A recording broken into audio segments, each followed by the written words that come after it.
Haunted History with Anne Burns of Down Paranormal, in association with HauntedSolutions.com. You're listening to The Crypt, and today sees the start of a brand new section on the show called Haunted History with Anne Burns of Down Paranormal. In this segment, we'll be taking a look at various haunted locations throughout the world, and it's in association with Haunted Solutions, the UK's largest supplier of ghost hunting and paranormal equipment.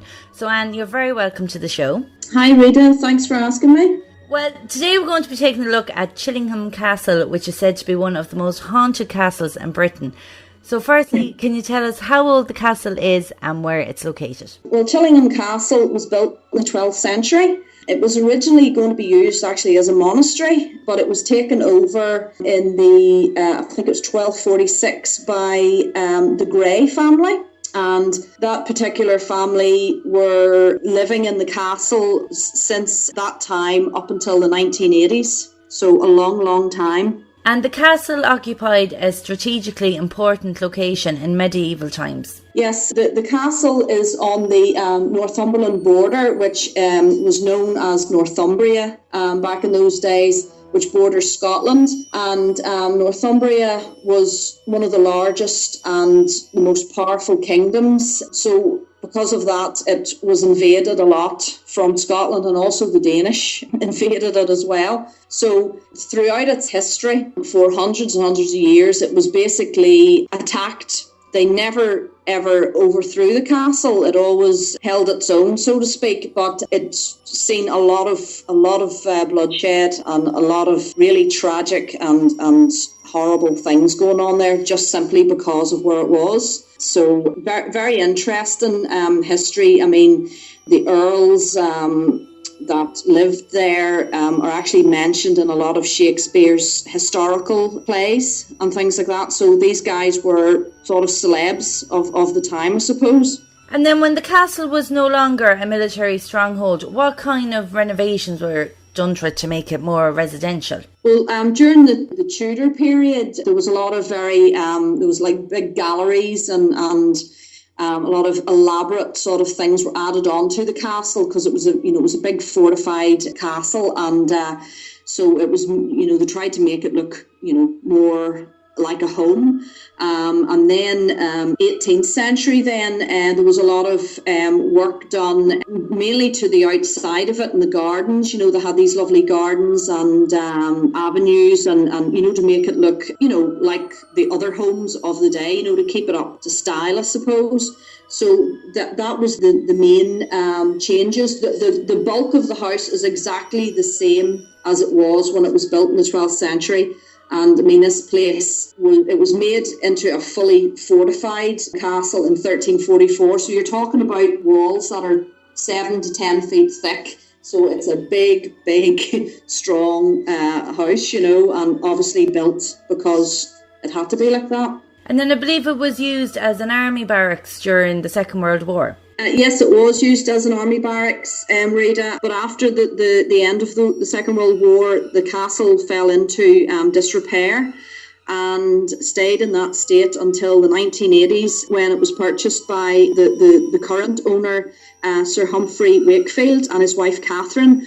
Now, Catherine is a descendant of the Greys of Chillingham, so the house is back into the family once again. Amazing. And could you tell me a bit about the family line that's lived in that castle? Well, the Grey family took over the castle in 1246, and it has been in the Grey family and their descendants, who were the Earls of Tankerville, right from the 13th century right up until the 1980s. But again, it has gone back into the family again, obviously, when it was bought over by Sir Humphrey.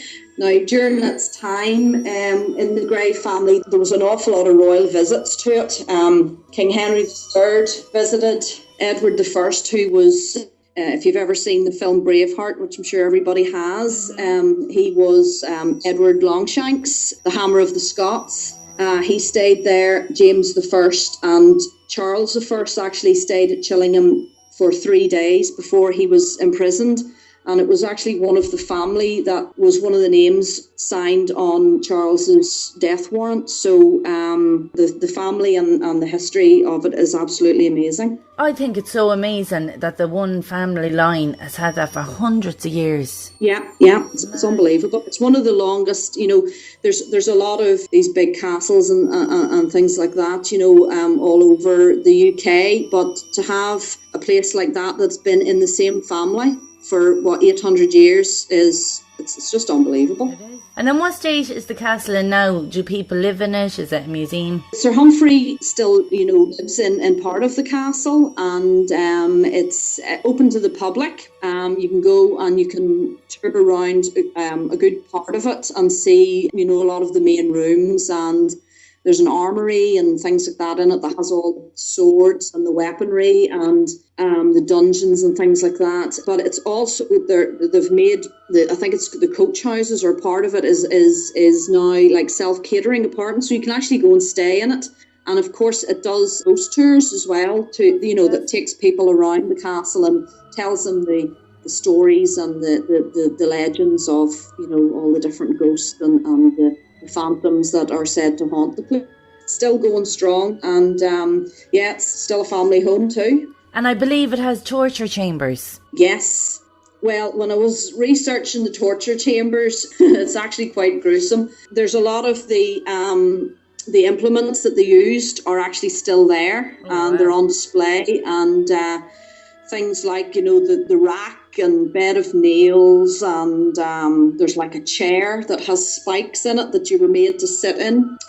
Also an Iron Maiden, one of those, it's like a sarcophagus thing, and they would have put them inside, and there was huge spikes, and then the door was closed on them. And I found out that the torturer was a man named John Sage, and he actually was one of Edward I's sort of main men on the battlefield, and he was injured during one of the battles, and he pleaded with Edward to keep him on in some capacity. So he was the torturer at Chillingham in the torture chambers, and it's said that he tortured 50 plus people per week, and he was there for quite a few years. And the floor of the torture chamber is actually built on a slope, so that the blood would have run down to one side of the room and then would have been taken out through some kind of drain system.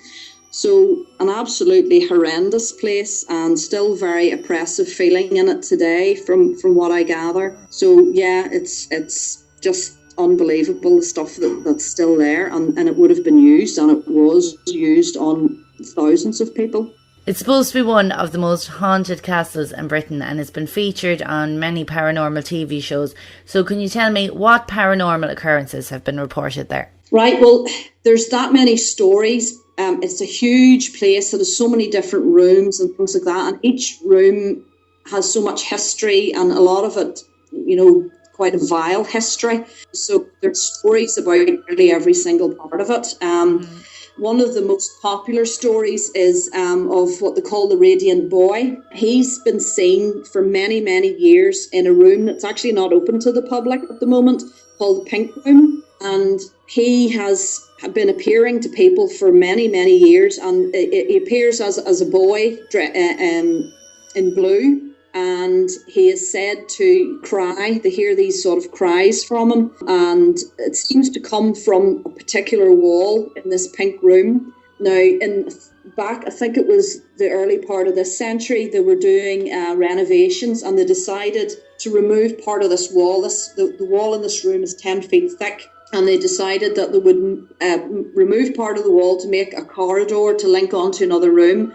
And while they were removing the wall, they found the remains of a young boy, his skeleton, and the interesting thing was it had blue fabric hanging on some of the remains. Now, he was his skeleton was given a Christian burial, and he wasn't seen for many years, up until Sir Humphrey began letting the room out, and guests that have stayed in the room have seen blue flashes that shoot out of the wall, and it was thought at the time that it was some kind of electrical wiring problem, but obviously in a wall that's 10 feet thick stone, there is no electrical wiring or anything in it. So that's one of the most popular stories. There's also Lady Berkeley. She was married to one of the lords of the castle, and he ran off with her sister. Oh my God. Yeah, she was abandoned and left in the castle on her own. She only had her young daughter with her. So she is also said to haunt the corridors looking for her husband, basically. So, that's but so I mean, tragic. so many stories, unbelievable. The Great Hall, the chapel, there's the voices of men talking that's in the chapel. Whenever people go to find out where these voices come from, they disappear. They can never ever find where they're coming from. That's not even the tip of the iceberg.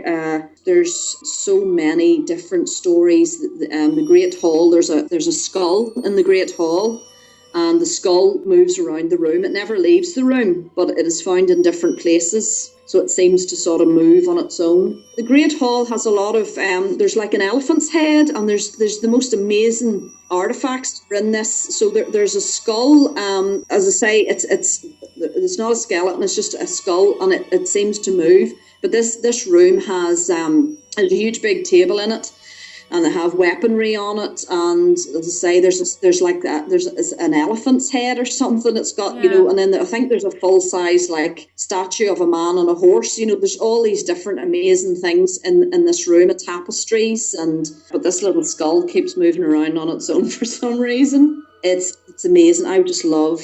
That's my mission, to get to this place and go and do an investigation, and just unbelievable. You'd be in your element. Place like.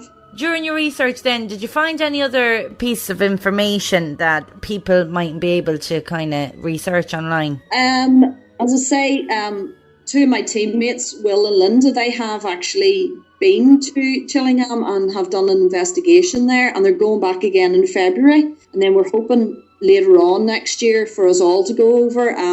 But the last time they were there, because I was sort of asking, we were talking about it, and they said, the Great Hall and Edward I's room, that was the room that he stayed in, are very, very active, and, there's a lot of things that go on in this room. Like the time when Will and Linda were there, they were in the Great Hall, and they were sitting at this big like feasting table, and on top of the table there was these big, like maces and axes and weaponry that was used. And at one point the table actually lifted and then slammed down onto the floor in front of him. It was witnessed by a lot of people that were there. And another amazing thing that I found out was in the 19th century, there was the remains of a man and boy were found, and it was near a trapdoor that's linking onto like arches in underground vaults. And what they think happened was that this man and it was maybe his son or something had hidden in there during one of the sieges on the castle, and that they got trapped and couldn't get out and died. That is awful. Yeah, and also another one which I thought was quite creepy, but it was good. They also found workmen in the 1920s opened some kind of doorway or something that was hidden and found a man sitting in a chair. But as soon as the atmosphere changed in the room, he crumbled into dust. It's just amazing. It's just a fantastic place. It really is. I mean, I could talk about this place for the next month and you still wouldn't even know half of what goes on in it. Just absolutely brilliant place. Well, Anne, if you get to go there for an investigation next year, you'll definitely have to come back on the show and tell us all about what you experienced. Oh, definitely will. I will indeed. Perfect. Well, Anne, thanks so much, and I'm looking forward to next month's Haunted History. I believe it's going to have a Christmas theme. Yes, I'm doing some research at the moment, so hopefully I'll have something with a bit of a Christmas twist to it for you all. So, no, can't wait for that one either. Perfect. Thanks a million, Anne. No problem, Rita. Thank you. Haunted History with Anne Burns of Down Paranormal in association with HauntedSolutions.com.